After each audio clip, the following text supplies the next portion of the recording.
47th Mr. Irrelevant 2022, with the 262nd pick in the 2022 NFL Draft, the San Francisco 49ers select. The 2022 NFL Draft for the San Francisco 49ers was not great, in all honesty. Of the 9 players drafted, only 4 remain on the team. And of those 4, only 2 of them have been consistent starters for the team. But the draft was notable for one very special reason. They were going to be the last team to draft a player. Now, to understand how they ended up with the last pick in the draft, we have to travel all the way back to 2017. The draft was actually notable for a couple of reasons. One, it was the year they drafted a certain tight end that would end up becoming one of the best 49ers of all time. And the second was the drafting of quarterback CJ Beathard. Now, let's be honest, Beathard didn't exactly set the world on fire during his tenure with the Niners.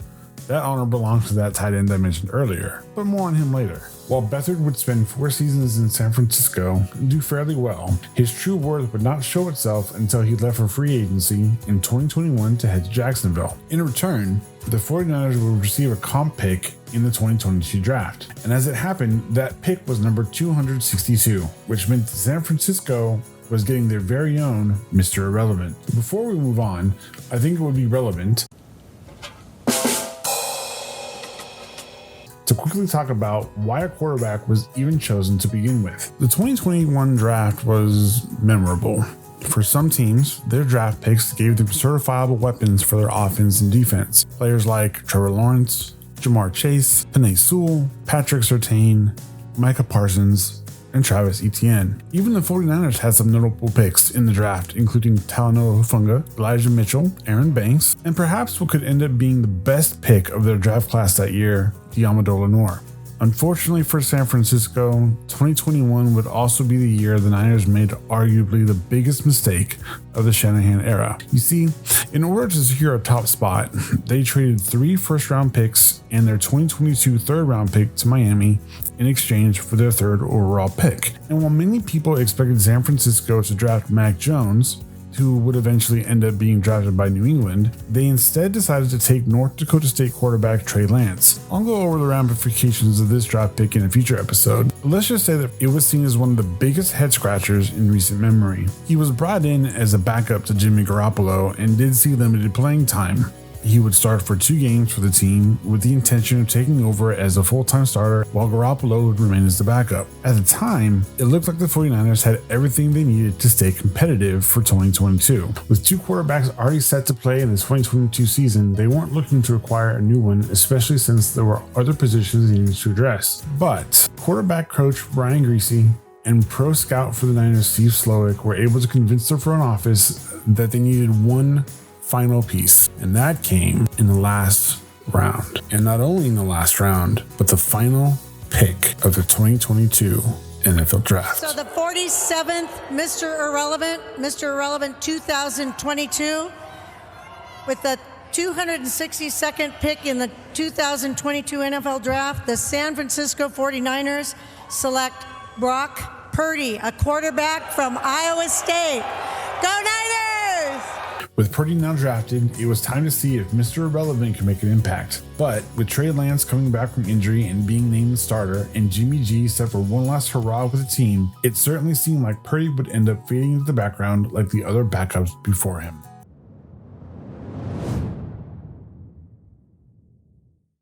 Stop me if you've heard this one before. Your starting quarterback sustains an unfortunate season-ending injury, and their backup has to take over. Actually, if you're a 49er fan, you probably heard this more than you'd like. But stop me if you've heard this one before. It happens twice during the same season. But I'm getting ahead of myself. Let's go ahead and rewind it back to the draft. As the story goes, John Lynch and Kyle Shanahan weren't planning on drafting a quarterback until some timely intervention from the QB coach and one of the scouts with the team. And so, Brock Purdy would become the next Mr. Irrelevant. For many late round draft picks, there's already an uphill climb to simply make the team, let alone become an NFL starter. But for Mr. Irrelevant, that hill gets much steeper. Now that's not to say that it doesn't happen. In fact, one of the most successful Mr. Irrelevant picks can actually say they're a Super Bowl winner. Ryan Suckup was drafted by the Kansas City Chiefs in 2009 and would make his way through the league until 2020 when he was signed by the Tampa Bay Buccaneers. Under the greatest football player to ever play the game, the Buccaneers would go on to win Super Bowl 55 by beating the Chiefs 31-9. This would make Suckup the first Mr. Irrelevant to play in and win a Super Bowl as an NFL starter. With all due respect though, he was a kicker. Now, don't get me wrong, kickers are very important to a football team. But Purdy was being drafted as a quarterback, arguably the most important position on a football field, and he was being drafted by a team that already had two of them. Remember that hill I mentioned earlier? Well, Purdy's hill may as well have been this steep cliff. Trey Lance was the starter, and Garoppolo was his backup, and that was not going to change. However, as John Lynch would later state in an interview, Purdy had been on their radar the entire draft. But because they already had two QBs on the roster, they had to take a chance that he would still be available as either a late round pick or as an undrafted free agent. But with rumors circulating that Minnesota and possibly Houston were also looking to go after Purdy as an undrafted free agent, Shanahan and Lynch had no choice but to scoop him up with their final pick. After impressing them in training camp, they would do something that they would not normally have done in the past. Instead of signing him to the practice squad to develop, they added him to the final 53-man roster as their third string quarterback. So let's talk about Trey Lance for a second. There really is no way to sugarcoat this. The Niners took a huge risk on spending so much draft capital to draft him, and unfortunately in week 2 of the 2022 season, they would see that decision blow up in their face when Lance went down with an unfortunate injury. During the zone read option, Lance decided to keep the ball and make a run for it, and he was tackled by a defender, suffering a fractured ankle in the process. Suddenly, Garoppolo was no longer a backup. He was the starter. But what that also meant, though, was that Brock Purdy was elevated to the backup position. After Garoppolo took over as a starter, they would go on to lose 3 out of the next 5 games, capping off the 2-game losing streak with a 44-23 loss against the Kansas City Chiefs. However, this game would be notable for 2 reasons.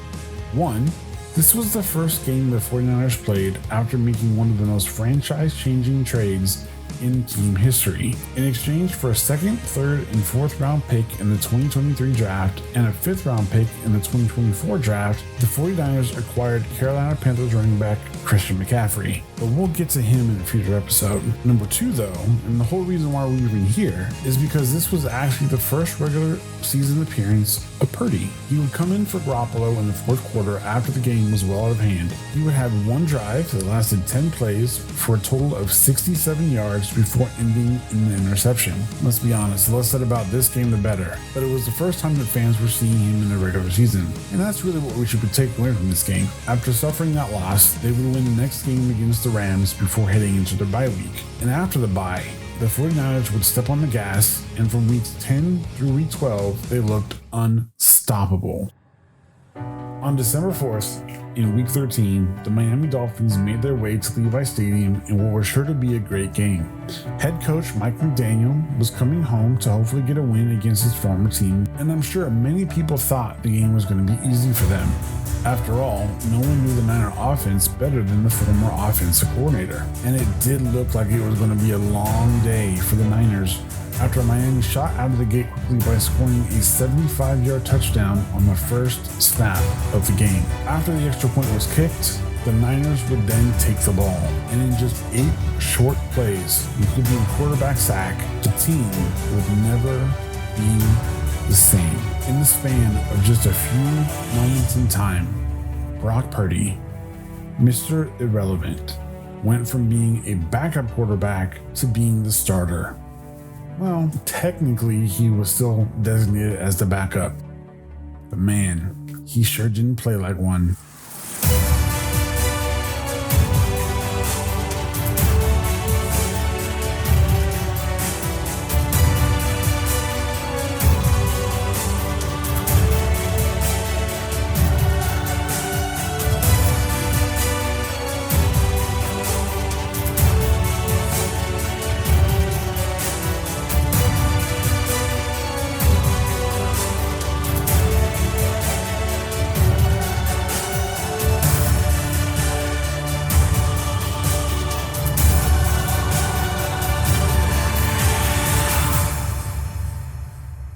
With the game won, San Francisco could breathe a small sigh of relief. With Purdy at the helm, it looked like everything was going to be just fine. Fortunately for Purdy, this meant that he was going to go into Week 14 as the official starting quarterback of the San Francisco 49ers. Unfortunately for Purdy, his first official start in the NFL would be against the Tampa Bay Buccaneers and the GOAT himself, Tom Brady.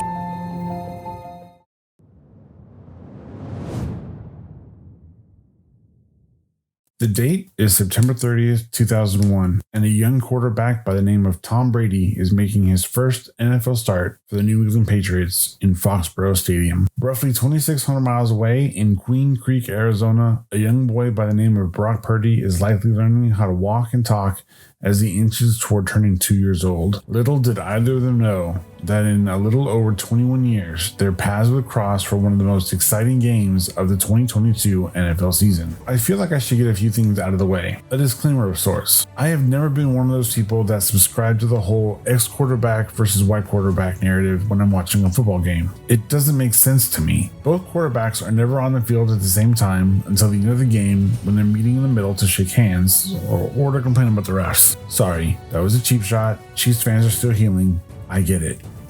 Moving on. Picture this. You're an NFL quarterback who was drafted by one of the most storied franchises in NFL history. Two of the most iconic quarterbacks to ever play the game still visit the team from time to time, and you also might get tapped on the shoulder by one of the greatest wide receivers in history who just wants to say hello. Now, imagine you're the last pick in the draft who hasn't had a chance to start an NFL game the entire season, and 13 weeks in, you're asked to go in for the injured starter. Sure, you win the game because all you had to do was not mess up, and the defense was phenomenal, and the other team couldn't prepare for you. But now the starter is out for the season, and the team you're starting for has playoff aspirations. And guess what? You have to make sure you not only don't mess up, you have to continue to win. You still with me? Good, because now I want you to take all of that and add the fact that the quarterback standing on the other side of the field is the greatest quarterback of all time, Tom Brady.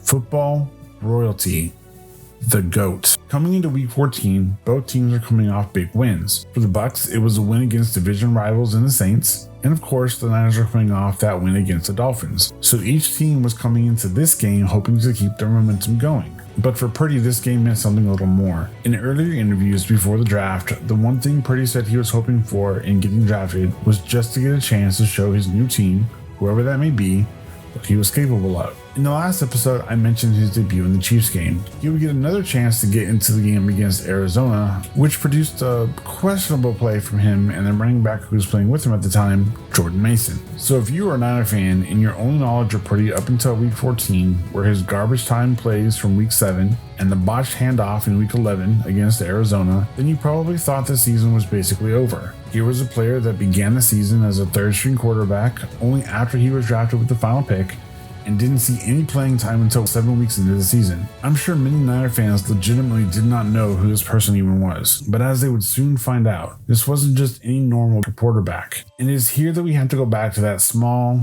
practically insignificant trade that the Niners made back in Week 7. While his debut against the Chiefs did not have the immediate impact that most people thought, it was a miracle that he was even able to play in that game to begin with. Why?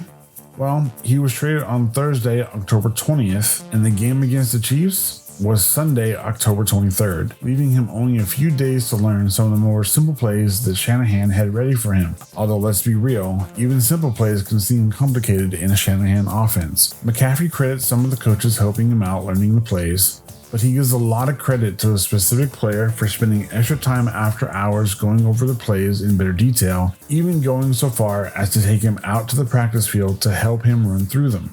Yeah, Brock was unbelievably helpful to me when I first got here. He would, on Saturday nights before the games, I would get with Brock and he'd go through the whole play sheet. McCaffrey would say in an interview that he was impressed with how well Purdy knew the playbook when he was helping him prepare for his Week 7 debut. He would go on to praise Purdy for the way he prepared each week, even if he wasn't playing in the game itself. So when he finally stepped on the field in Week 14, no one knew just how good he would actually be. And when the ball was snapped for the first time, people were probably ready to call this season over with. Purdy would technically get the team 15 extra yards on a roughing the passer penalty, but that certainly wasn't the start the fans were hoping for. After that, though, Purdy went off.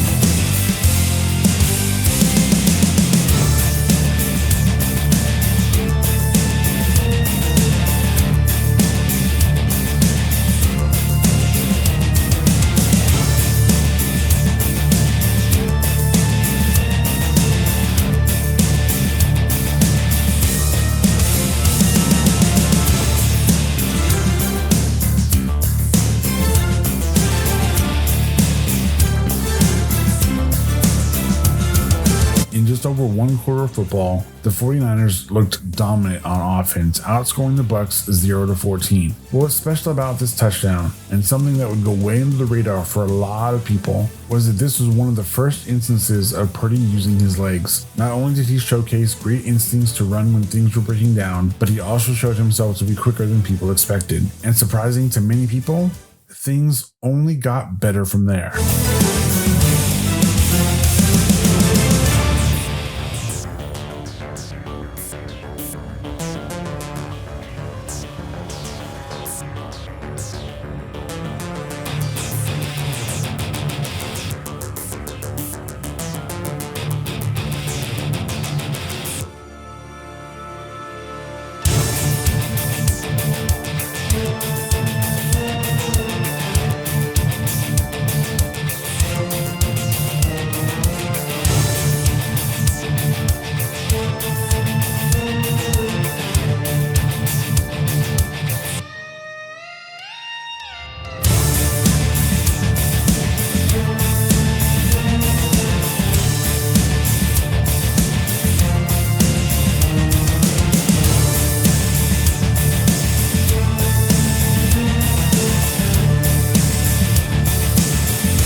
The 2022 season is an interesting one in terms of history because it would be Brady's final season as an active NFL player. So a lot of firsts and onlys for players going against the Buccaneers could only be possible because of that fact. Unfortunately, this game did come at a cost. Deebo Samuel would go down in this game with a high ankle sprain and will be out for many weeks. But the message to the rest of the NFL had already been sent. The 49ers were not going down without a fight after losing two of their starting quarterbacks. So, why did I want to make this episode separate from the rest of the season? Well, because this game was actually very important for the narrative that was beginning to form around him. And it just so happened to coincide with the man he was facing in this game. Now, please, put the pitchforks down. I am in no way, shape, or form about to sit here and compare Brock Purdy to Tom Brady. As I said a few episodes ago, I'm a fan. I'm not stupid. But if you stop and think about their stories, there's an eerie similarity. Both men were very low draft picks. Tom Brady was taken in the 6th round with pick 199, and Brock Purdy was taken in the 7th round with pick 262. Both men did not automatically start for the teams that drafted them, and both men did not get their opportunities to show what they could do until their teams needed them the most. As for this game, though, Purdy proved that the win over the Dolphins was not a fluke. With a dominating win over the Bucs, the Niners would set their sights on their next opponent. The real test for Purdy was about to begin as they would head to Lumen Field to take on one of their fiercest rivals. With a full game now under his belt, the true journey of Brock Purdy was about to begin. With one of the team's best weapons injured and on the sidelines for the next 3 games, it was time to see what Brock Purdy was truly capable of. So, you just won your first NFL game, and you did it by beating the greatest quarterback in history. Now what? Well, for Brock Purdy, he didn't have time to think about that. After a win against the Bucks on Sunday, the team would be traveling to Seattle to play a game against the Seahawks on Thursday. It would be his first primetime game as an NFL starter. If that wasn't enough, if the Niners came out with a victory, they would officially become the NFC West champions. So, no pressure. Before we get to the game, I think it's important that we stop for a moment to acknowledge what I said at the beginning of the episode, because that will become super relevant in the future. He would be starting this game without Deebo Samuel. While that may seem unimportant at this point in the journey, many people later on will somehow forget this fact. So don't be surprised if I bring it up at least one more time during this series. You know, it's funny, it's hard to believe that we're reaching a point where 2002 is considered old, but here we are.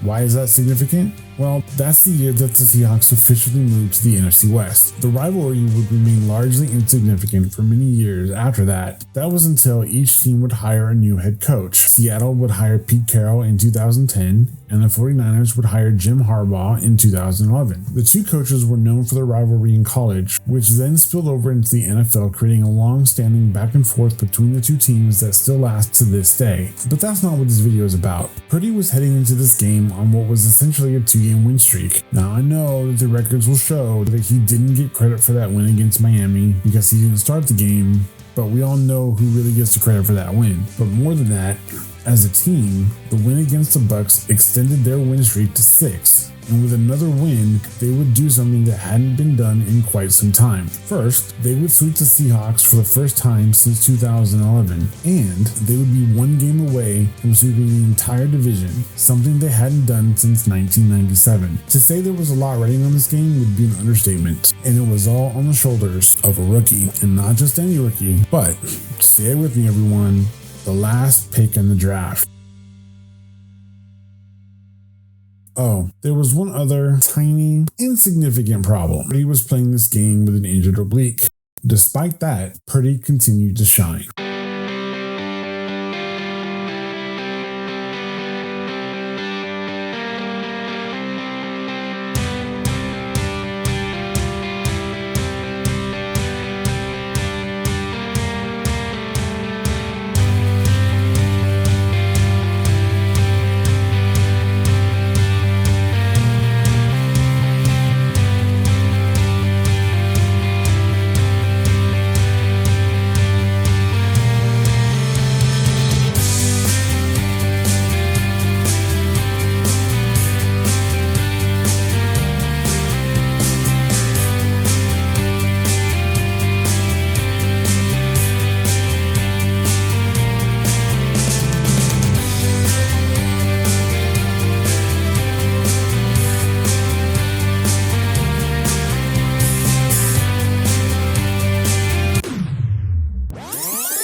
I wanted to stop it here for a moment. Pay close attention to this touchdown. Not only was it an amazing play design and call by Shanahan, but it would also show off one of Purdy's deadliest weapons. Now, if you said that one of his deadliest weapons was George Kittle, well, you'd be right. But in this example, I was actually talking about his pump fake. One of the things Purdy was known for in college was his excellent pump fake skills. Trust me, this isn't the last time you're going to see that in this series. Moving on.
The game was won, the fans rejoiced, and the 49ers, for the first time in many years, swept the Seahawks, and they got to celebrate becoming the NFC West champions. Purdy now had 2 wins under his belt as a starter, and many people were starting to wonder if he was actually legit. Why did I phrase it like that?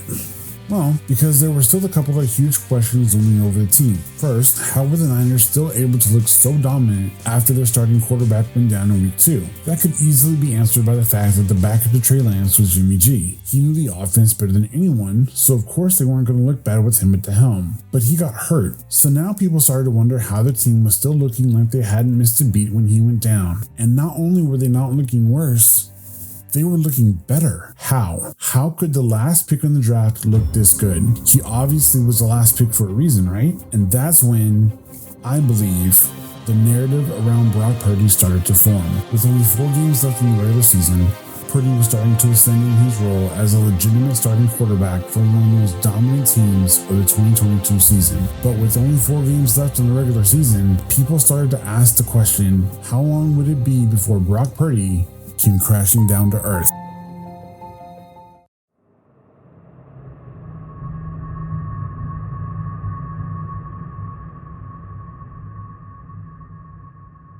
When I sat down to write the script for this episode, I had a plan, but then my dog wanted to go for a walk. And as I tried to navigate around patches of melting ice, trying not to slip and fall, I started to narrate the beginning of this episode in my head, and I began to wonder who really was the catalyst for the narrative that was starting to form around Brock Purdy as the 49ers began their final stretch toward the playoffs. And so my whole plan on how to start this episode completely changed. Because you see, in my opinion, the person who could be seen as the smoking gun for the start of the narrative wasn't this guy. It was this guy.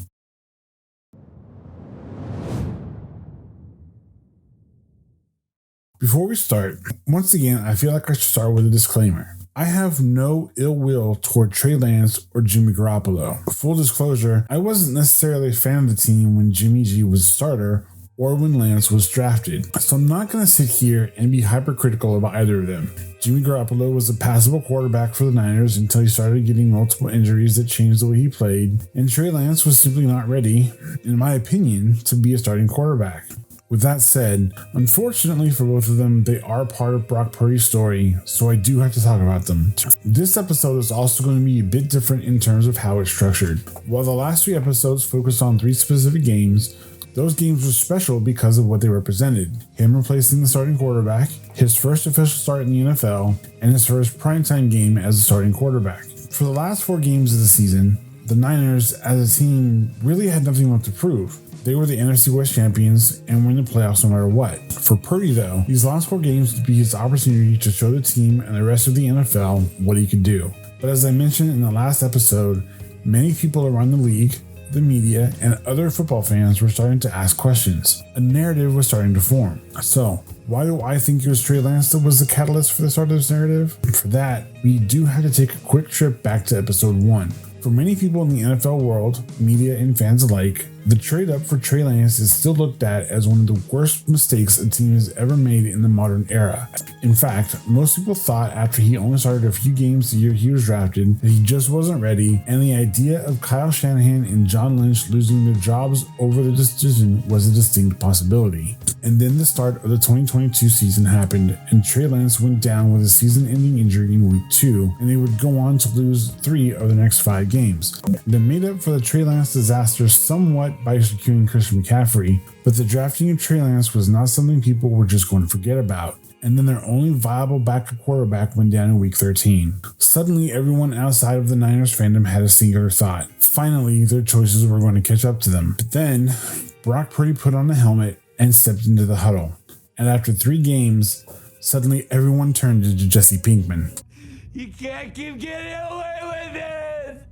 Now, this is strictly my opinion. You could say this is my narrative of the events. But let's break a few things down, and I'm going to do so by bringing up the narratives that were starting to form. First, the Niners got so lucky to fall backwards into Brock Purdy. I probably shouldn't have started with this one because I actually believe this one is true.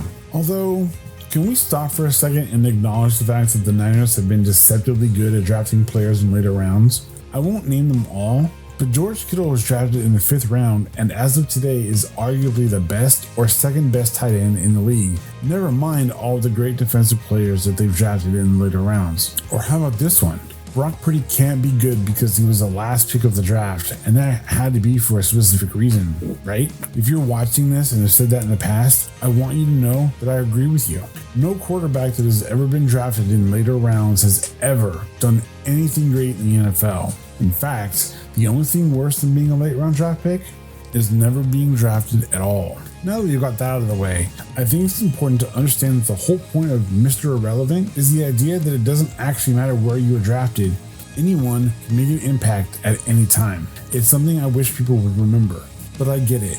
No one wanted to believe that Brock Purdy was any good because that would mean that all of the scouts, except for one, were wrong in their evaluation of him during the combine, and that 32 teams, yes, I'm counting San Francisco in this, passed on him 261 times before he was drafted. Now, there are a couple of other narratives that would begin to take shape, but those are better saved for a future episode. So I'm guessing you've been watching the highlights while listening to me ramble on. And so before I end the video, I do want to touch on a few things from each of these games because they would help debunk some of those future narratives, at least for those people who don't suffer from selective amnesia. First, if you saw the last episode, you'll remember that in the game against the Bucks, Deebo Samuel was injured and would miss multiple weeks. At the time, Deebo was one of the main yards after catch threats on the team, but in the Commanders game, Purdy got to show off the fact that he didn't need to rely on Yak to get the job done when he connected with George Kittle on a beautiful 34-yard touchdown that hit Kittle as he was entering the end zone. After that game, the Niners took on the Raiders, which turned out to be one of the best games of the season, and it went all the way to overtime. Purdy would then lead the team down the field to set up the winning field goal, ending the game 37-34. Why did I mention that? Well, you'll see later. And finally, with Deebo back on the field, the Niners would easily dispatch with the Cardinals. This would be significant for a few reasons. With this win, the Niners would sweep the division for the first time since 1997. They would extend their win streak to 10, and Brock Purdy, the rookie, would remain undefeated. By now, many people were starting to wonder if the Niners were ever going to lose. For most of the season, all anyone could talk about in regards to the Niners was the defense. And let's not take anything away from the defense. They were the best in the league for a reason. But finally, people were starting to take notice of the offense. And now, the rookie that no one remembered in the draft was about to take his team into unprecedented territory. And the first game was against a team that had an advantage against this version of the Niners that no other team had had. They had already faced Purdy once already, so the element of surprise was gone. Now it was time to see if Purdy could do it again. The date is January 14th. The playoffs have officially begun, and the San Francisco 49ers are entering as the number 2 seed after defeating the Arizona Cardinals. They're facing the Seattle Seahawks mere weeks after beating them to win the NFC West Championship. While the playoffs were not foreign to the 49ers, they were to Brock Purdy. And while he had already made a name for himself in the regular season, there was no guarantee that he would continue as a starter for the team once the season was fully over. This was, in a way, make or break for him, and it wasn't going to be easy as he would once again be taking on a familiar foe.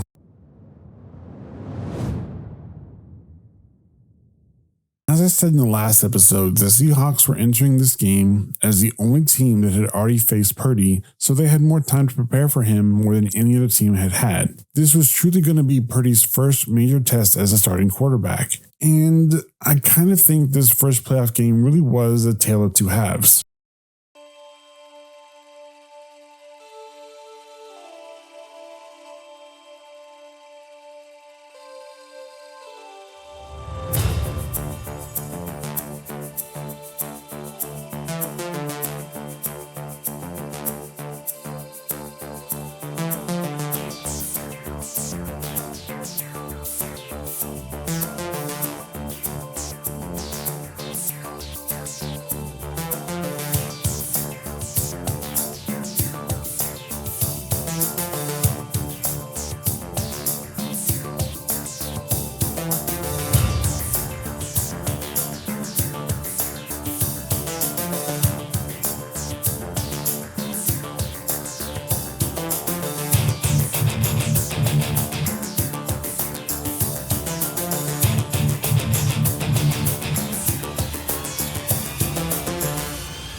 first half of the game was okay, if not a little shaky. That's not to say he didn't play well. They were able to score a touchdown and a few field goals, but it seemed like the Seahawks defense knew exactly what they had to do to keep the offense contained. But there was a moment in the game that a lot of people didn't like, none more so than the 49ers themselves. This lit a fire under the entire team. And after that moment, they stepped on the gas and never let up.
We're going to stop it right here for just a second. Now see, Niner fans know exactly what's about to happen, but for those of you who've never watched this game, aren't really fans of the team, or new football fans in general, I want you to pay attention to what's about to happen. 131 yards and 3 touchdowns. No turnovers. On the boot, Samuel running to the back of the end zone. He was covered though. Purdy chased from behind. Brock Purdy. Oh boy, Brock Purdy found Ayuk, not free. Do you remember last episode when I mentioned that there were other narratives that were starting to pop up, and I said that they would be better saved for future episodes? Well, now is the time that I bring up one of those. Brock Purdy is nothing more than a system quarterback who can only play within the system. And see, the way that I always see that explained is that Brock Purdy plays within a specific offensive system that benefits his skill set and that he can't play outside of said system. And the more I thought about it, the more I realized that the explanation of him being a system quarterback can literally be applied to every quarterback in the league. The way I see it, every quarterback plays inside a specific offensive system that benefits their skill set. Now, I know this is not an original take and that I have seen this said elsewhere, but that's usually met with, yeah, but great quarterbacks know how to make plays outside of the system. And that's why I wanted to focus on this play. Had Brandon Ayuk caught that pass, it could have been an all-timer in terms of off-structure highlights because there is no way that Kyle Shanahan designed that play to go that way. But because he didn't catch it, and because it was only Brock Purdy making that play, it flew well under the radar of everyone. And to illustrate a very interesting double standard that I've seen before, I want to do a quick experiment. I want you to close your eyes, and I want you to think of another quarterback that has made plays like you've just seen. Whether or not the play was successful is up to you, but just imagine him making that kind of play. Now, open your eyes and look at the screen. Was he the quarterback you were thinking about? It's okay to be honest, because let's face the facts. Had Patrick Mahomes done that in the exact same way, with the exact same result, ESPN would have had that as their top play for months. And I know what you're going to say. Well, Mahomes was the first round draft pick and Brock Purdy was. Just stop. That does not matter. A great play is a great play regardless of who's throwing the ball. But more to the point, that was just one example of Brock Purdy having to create a play out of thin air because the original play broke down. You could say that he was playing outside of the system, but listen, it's fine if you want to call Brock Purdy a system quarterback. All I ask is that you at least show him the respect that he's earned by producing plays like this one. Man, I really wish Ayuk had caught that ball. But the game itself was wrapped up pretty quickly after that, with the final score being 23-41. Brock Purdy looked like he could be the future of the team, but in order to move on to the NFC Championship, there would be one more test that he had to pass. When you think about NFL history and rivalries, one usually comes to mind pretty quickly: the Niners versus the Cowboys. Maybe one day I'll do a whole video about that rivalry, but for now, it was safe to say that all eyes were on this game. One, the Cowboys were looking to finally break through and make it to the championship game after many years of never coming close. And of course, people were waiting to see if this was the game that Brock Purdy finally turned into a pumpkin. This was, of course, because the Dallas defense was one of the better defenses in the league. And yeah, they did a pretty fantastic job of keeping Purdy contained and off his game. In fact, Purdy would have one of his worst games of his short career. He had 0 touchdowns. He only completed 65% of his passes. It really came down to which defense was going to prevent the other offense from scoring, because both offenses really couldn't get much going that game. In all honesty, if the Niners had lost this game, it would not have been a complete shock. And it's certainly possible that if they'd been playing anyone other than the Cowboys, they would have lost this game. But thankfully, Purdy also didn't throw a single interception, while Dak Prescott threw 2. The game would end with a score of 12-19, and the Niners, for the first time, looked beatable. But with that win, Purdy was one game away from being the first rookie quarterback to possibly win the Super Bowl in his first season. And it truly was set to be a game for the ages, as the two best teams in the NFC were facing off against each other. Unfortunately for the Niners, since they were the 2 seed and Philly was the 1 seed, the Niners would have to travel to the Link. After a long, sustained drive that ended in a touchdown for Philadelphia, it was finally time to see what the Niner offense could put together. The drive started well enough, but on the 3rd or 4th play of the drive, Purdy appeared to have taken a nasty shot as he was throwing the ball. As he was being hit, the ball did come out of his hands before he could throw, which resulted in a fumble. But more importantly, as the replay would show, Purdy's arm was hit very hard. He would go to the sideline, and immediately he could feel something wasn't right with his throwing arm, which was confirmed when he tried to throw the ball, because he simply couldn't. And it all went downhill from there. You see, Purdy's backup, Josh Johnston, would come in to replace him while they worked to see what was wrong with his arm. But then the unthinkable happened when a short time later, Johnson would go down hard to the ground and suffer a concussion, taking him out of the game. Thankfully, the Niners had one more option at their disposal: Christian McCaffrey. Since he had already shown that he could throw the ball well in his first game against the Rams, many people thought he could step in and help the team. The only problem with that was that his touchdown pass to Ayuk in that game was the design play that started with the actual quarterback. All CMC had to do was throw the ball to his target. Now, he had to actually call the play and then execute it. And when the ball was snapped, CMC took aim and let the ball rip to absolutely no one. I mean, the fact that the refs didn't flag that is truly a miracle.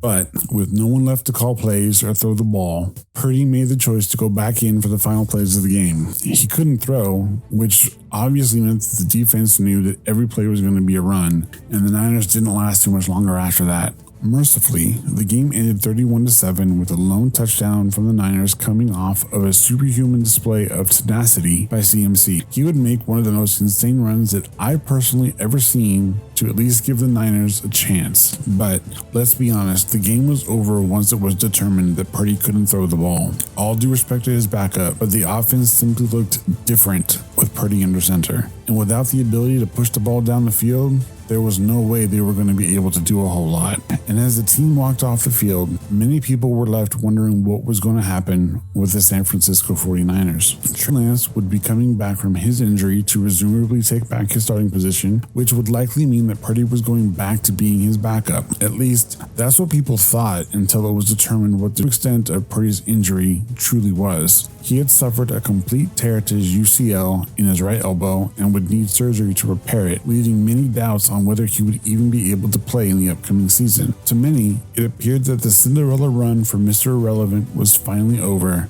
and that Brock Purdy would go back to being nothing more than a backup quarterback, probably never to see the field in any meaningful way. With that uncertainty, it looked like the story of Brock Purdy would come to an unfortunate end. But what people didn't count on, though, was what was about to be unleashed on the NFL.